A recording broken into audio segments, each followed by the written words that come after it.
মুক্তিযুদ্ধ বিরোধী কোন শক্তিকে দেশের জনগণ আর সুযোগ দেবে না বলে মন্তব্য করেছেন বিএনপির সিনিয়র যুগ্ম মহাসচিব ও প্রধানমন্ত্রীর রাজনৈতিক উপদেষ্টা রুহুল কবির রিজভী। সকালে বনানী কবরস্থানে আরাফাত রহমান কোকোর ৫৭তম জন্মবার্ষিকী উপলক্ষে কবর জিয়ারত ও দোয়া শেষে তিনি একথা বলেন। রিজভী অভিযোগ করে আরো বলেন, একটি রাজনৈতিক দল ১৯৭১ সালের মহান মুক্তিযুদ্ধকে খাটো করে পতিত স্বৈরাচার সরকারকে সুবিধা দেওয়ার চেষ্টা করছে।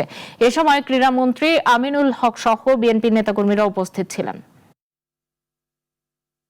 আজকে প্রকারান্তরে ৭১কে ছোট করার জন্য, ৭১কে ইতিহাস থেকে মুছে দেওয়ার জন্য বর্তমানে কোনো রাজনৈতিক দল প্রচেষ্টা চালাচ্ছে এবং এই ৭১ স্বাধীনতা মুক্তিযুদ্ধের সাথে যে নামটি অবিচ্ছিন্নভাবে জড়িত, শহীদ রাষ্ট্রপতি জিয়াউর রহমান স্বাধীনতার ঘোষক, তাকে মুছে ফেলার একটা খুব গভীর চক্রান্তের প্রচেষ্টা চলছে।